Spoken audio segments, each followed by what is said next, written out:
이 느낌을 잘 생각해 보시면 여러분의 삶의 의미를, 삶의 목적을 발견하는 데 여러분, 요리 잘하세요? 저는 솔직히 요리 못해요. 그런데 제가 얼마 전에 어머니가 집에 놀러 오셨어요. 근데 저는 할 줄 아는 게 계란 삶는 것밖에 없어요. 근데 마침 아침에 본인은 삶은 계란 2개만 드신다고 하더라고요. 그래서 잘 됐다 해서 제가 계란을 삶았어요.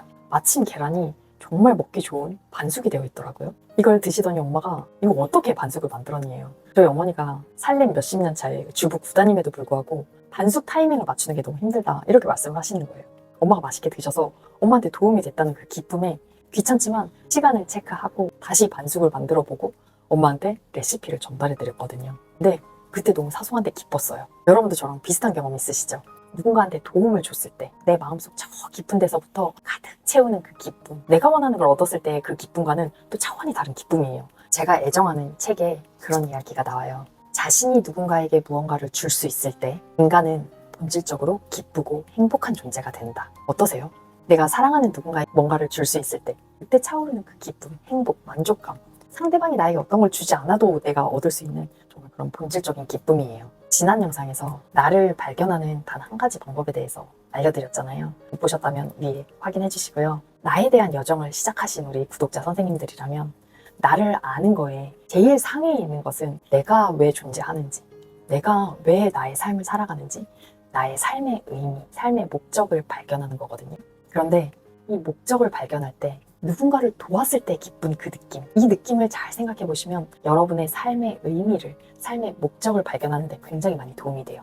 책에 어떤 이야기가 나왔냐면 저자 김미라 교수님께서 캐나다에서 상담 심리를 공부하셨어요. 그때 7살짜리 캐나다의 어린아이를 상담하셨다고 해요. 이곳에 상담을 오는 친구들은 문제가 있는 친구들이에요. 그래서 아이가 표정이 굉장히 어두웠고 상담에 적극적으로 임하지 않았다고 해요. 그러던 어느 날 상담을 이렇게 진행하고 있는데 이 김미라 교수님은 한국분이시니까 아무래도 영어 발음이 서투르고 틀릴 수 있잖아요. 다른 캐나다 어른들은 그냥 넘어가는데 이 7살짜리 캐나다 어린아이가 틀린 영어 발음을 지적하고 자신의 발음을 따라해보게 했어요. 김미라 교수님께서는 아이의 발음을 또 순순히 따라 하셨던 거죠. 자신의 발음을 여러 번 따라하면서 교수님의 발음이 좋아지니까 뚫듯이 기뻐했대요. 그 다음 세션에서는 자기가 읽고 있는 그 동화책을 가져와서 김미라 교수님한테 읽게 하고 단어를 하나하나 다시 읽으면서 자신을 따라하게 만들었어요. 그런데 신기하게도 몇 달간 놀이치료를 받아도 좋아지는 기색이 없었던 이 아이는 김미라 교수님의 발음을 고쳐주면서 얼굴에 화색이 돌기 시작했어요.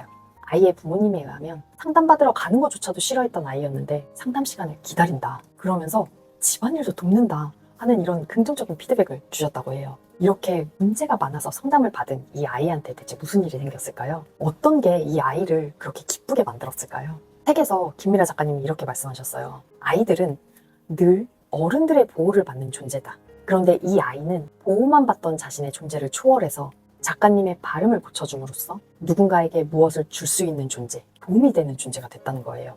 이렇게 7살 아이조차도 자신이 누군가에게 도움이 된다, 뭐를 줄 수 있는 존재다라는 걸 느꼈을 때 기쁘고 행복한 존재가 돼요. 우리 인간은 본질적으로 누군가에게 무언가를 줌으로써, 누군가를 도와줌으로써 자신이 의미 있고 가치 있는 존재임을 느낄 때 그때 기쁨을 느껴요.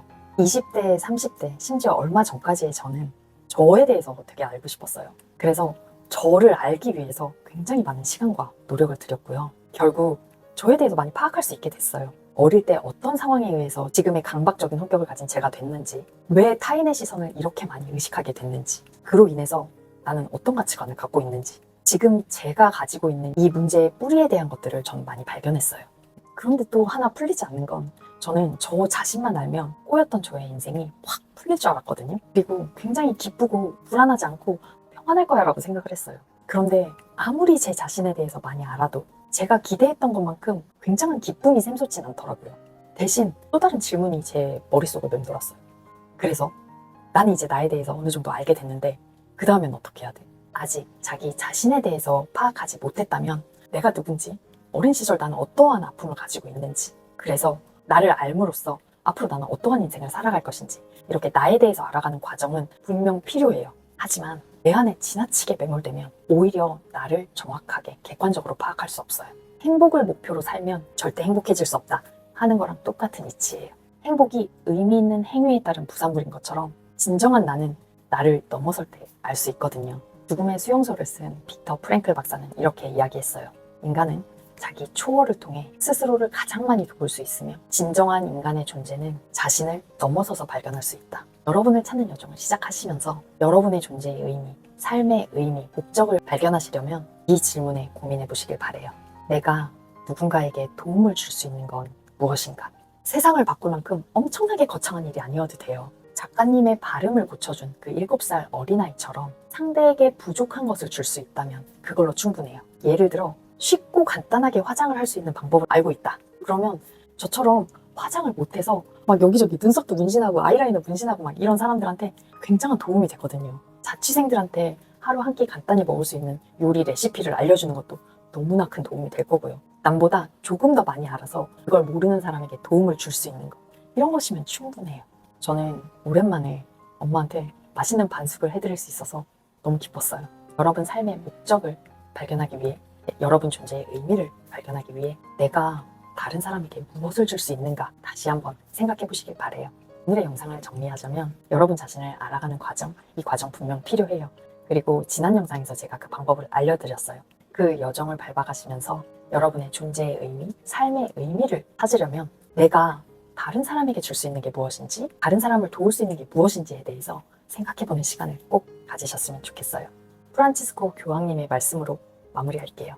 나무는 자기가 맺은 과일을 먹지 않습니다. 태양은 자기 자신에게 빛을 비추지 않고 꽃은 자신을 향해 향기를 흩뿌리지 않습니다. 타인을 위해 사는 것, 이것이 우주의 법칙입니다. 우리는 서로 도우며 살도록 태어났습니다. 그렇게 하는 게 비록 어렵다 해도 말이죠. 우리가 행복하면 삶은 멋집니다. 고행이 아니에요. 그러나 다른 이들이 당신으로 인해 행복해지면 당신의 삶은 더 멋질 것입니다. 저로 인해 여러분들이 꼭 행복해지셨으면 좋겠어요. 저의 큰 욕심입니다. 그럼 다음 시간에 또 봐요. 안녕.